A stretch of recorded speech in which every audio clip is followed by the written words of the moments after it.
on West. West is a nuisance. I'm wondering what mechanisms or interventions you intend to employ to address the menace of West, so that we convert it from being a nuisance to a resource. Recycle, reuse, produce, regenerate energy, name it, because it is a real issue. Outline for us those interventions that you will employ. Secondly, I want to pick it from the question that was asked by Honorable Mbui on corruption. You've said yourself, corruption is killing our country. And I remember when we interviewed you on your first nomination, we still raised this issue of corruption in recruitment of officers to KDF. And you promised us here that you're going to deliver. But Honorable Duale, I put it to you that you disappointed the country. During that time, the amount that was being paid was between 300 to 400. But during your time, you presided over an increase from now 300 to 400 to 700 to 1 million. And as representatives of the people, our constituents report this to us. At some point, even efforts to reach you were not fruitful. You could not pick our calls. So now, my question is, why should we trust you? Why should we believe you? Why should we believe that you are not going to transfer this corruption to the Ministry of Environment? Because even there's recruitment of forest wardens. You need to assure Kenyans that you will do something when you get to the Ministry of Environment. Lastly, Honorable Chairman. You've asked two. On deforestation. Okay. There's a lot of felling of trees, even in public forests. We are saying, let us plant trees. Let us plant. But what are we doing about deforestation? Can I ask the last one that have been requested by the public? Go ahead. A member of the public has asked me to ask Honorable Duale, what is your connection with the Juja International Abattoir in Murima in Juja? It has environmental wastage. I don't know what that means. Probably you can give your thoughts on that. Thank you. Let me start with something Murima Juja. Maybe the people who I sell my fattened bulls take to many slaughterhouse. If they buy and take it to our slaughterhouse, that is the only relationship I have. I don't own slaughterhouse. I sell to Farmers Choice. I sell to Kenya Meat Commission. I am a very serious livestock keeper. And I do what we call feedlot. Two, so ask that person, maybe he's looking for another Duale. Let me answer about recruitment. I refuse to pick your call and many other people's calls because of corruption. It's because of the corruption. You wanted me to employ for you people. And many members of parliament will agree with me when even they send me text. I said, please go to the nearest sub-county recruitment center. So I'm very sorry, Honorable Emasee, if I didn't pick your call, I was scared you'll ask me to recruit somebody for you. And that is the level of how I abhor corruption. Two, I think when I went, is the only recruitment that I did under my leadership. The only one. And the speaker said it's a systemic. Systemic. It was systemic. Okay, inform him. But Speaker, I must agree if I want to be informed. Okay, point of order. I remember the standing orders. I know. Point of order, Speaker. Let's hear her. My call. Honorable Speaker, I was calling the Honorable CS to seek clarification with respect to the concerns that were raised by my constituents, that those who were successful and had reported to the training camp were being chased away over flimsy reasons. And I think I can quote, one of my constituents was told that his testicles are not equal. That is why it's being dismissed or returned from the training camp. So I wanted to seek clarification from the CS to tell me what are the guidelines for one to be recruited.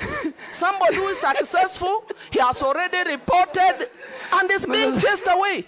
I wanted it to secure that slot so that my constituents do not lose it as a representative of the people of Teso South. Mr. Speaker. Oh, yes, what's your point of Honestly, order? Okay, Mary. it was very sad indeed.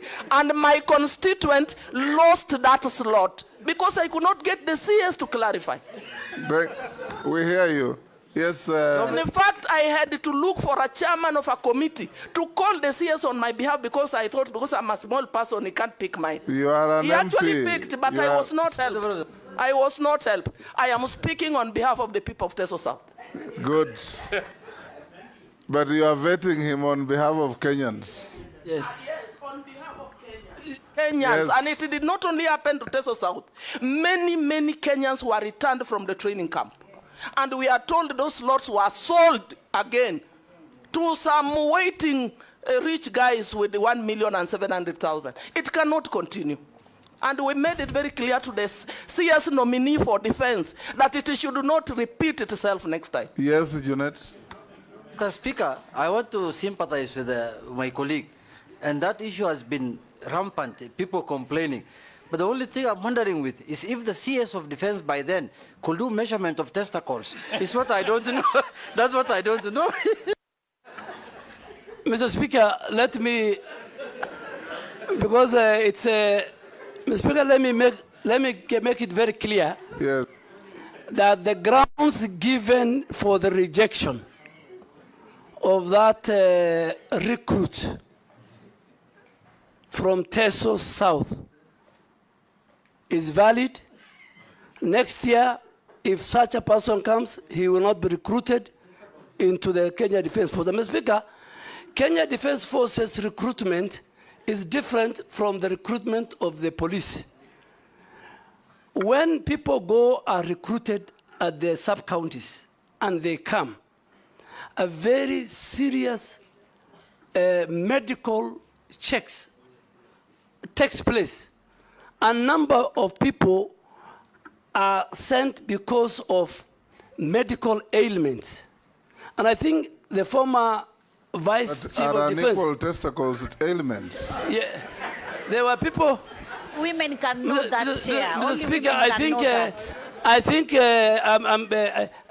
if you allow me to finish, there are many. The testicle that I want to go into is one of them. There are many, and the chairman of defense will agree. They measure. Point of order. Let me finish before the point of order. Mr. Speaker, there are many colleagues. There are many leaders who sent me why their pastor has been chased. And in 10 minutes, the leadership of KDF could give me 1, 2, 3, 4 reasons, measurements including. So I am sure the next, women to assist them not only on this. So Mr. Speaker, there are certain criteria. There are many, and those who leave, they are not replaced. And I think let us not discuss, with your permission, the Kenya Defense Forces in a very negative. They have a special place in that. But the chairman of defense can call the generals in camera, and you are now talking about testicles. They will tell you something about even the teeth. They will tell you many things. And some of these things is because when you go, the training of the Kenya Defense Forces is so vigorous that you don't risk to take somebody who will die in the course of the training. So don't compare it with how the police are trained. Don't compare it with how the Kenya prisoners are trained. But I am sure the information, the reasons why many, including my sister, Mheshimiwa Mary Emasee.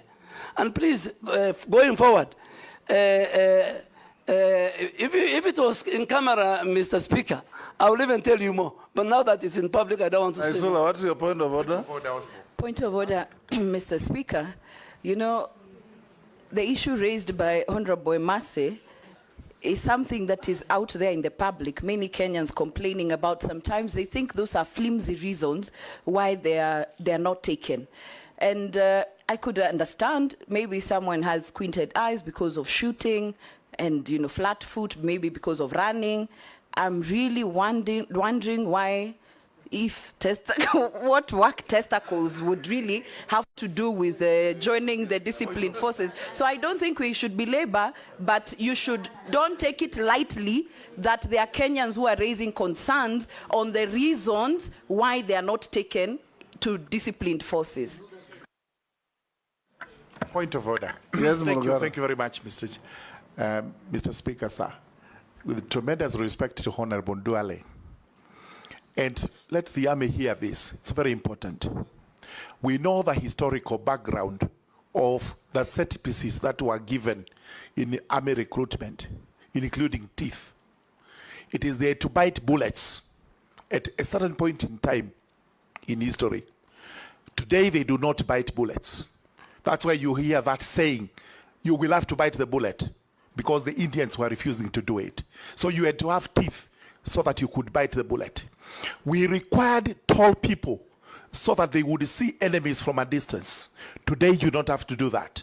Because if that was the case, the Chinese and the Japanese would have a challenge.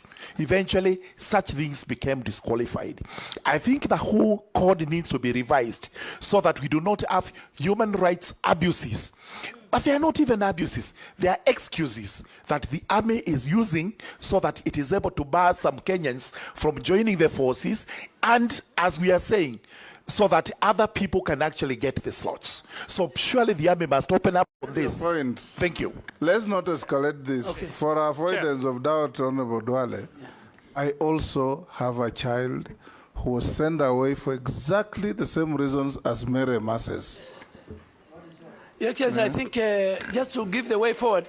Not my child, Because, Your but not Excellency, my son, but a child in my neighborhood. Your Excellency, Yes. Speaker, you have, because of And you remember I told you about it. Yes, I think the leaders are raising very good, valid... Yes, Dawood, what is it? You know, we have talked about men only, but even women are discriminated against. When they do a test, pregnancy test, they do not have anything. But once they go there, I don't know where it comes from, they have a pregnancy. And it's not true. Anyway, let the nominee answer the question, and we move to something else. Yes, Mr. Speaker, I think because the leaders are raising very important, and they don't have the information, Mr. Speaker, under your direction, we have a very robust, good leader, head of the military health department called Major General Nganga, through the chair of defense. I think you can call him to Akamkunji, and he lists the conditions which disqualifies. I think because what these are raising is public knowledge. Even I think they should even go to the media, and they should sensitize the public. And I think is something we have discussed. Focus on your environment. So, no, let me go to. I'm no longer there, so. Yes. Yes, next minister will deal with it if approved. Yes. Speaker, Honorable Dawood talked about waste management. Waste management is a serious issue in our country. Mr. Speaker, why do I say so? The law is there, the regulations are there, county governments are not enforcing. NEMA, waste management in the first place, Mr. Speaker, is a devolved function. All that as we do is to support in terms of regulatory powers. But